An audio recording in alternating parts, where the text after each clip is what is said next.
Qelia. Prangat u hapën me një tingull të mbytur. Si rënkimi i dy zinxhirëve të vjetër që ishin mësuar me robërinë. Trupi i tij i brisht si një degë e këputur nga stuhia u përplas mbi tokën e ftohtë dhe të lagësht të qelisë. Një ajër i rënd i mykur nga muret e njomura dhe dhembje i hyri në mushkri.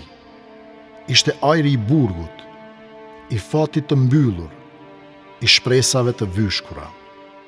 Zhurma e shulit që mbërthente derën ja rëndoi zemrën si një goditje e fundit mbi arkivol.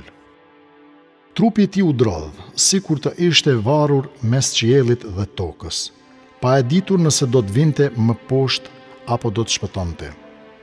Hapni derën, britma e tij u përplas në errësirë duke e coptuar në 10 jehona të kota.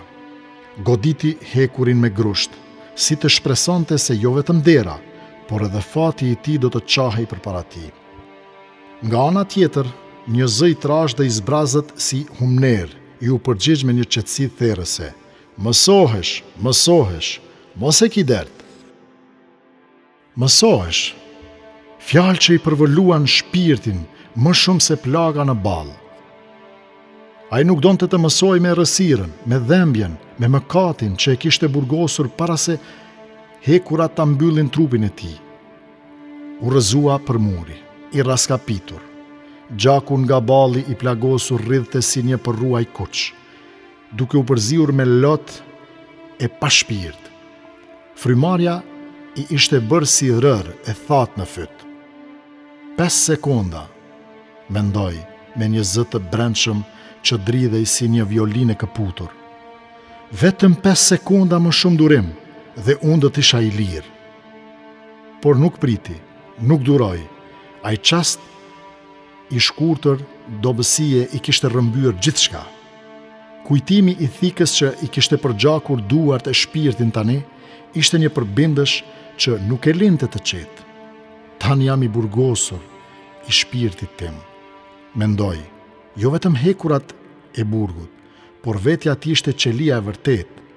Në një cep të mendjes, dëshira për vdekje përplasej me frikën nga përjetësia. Çfarë do t'i them atij?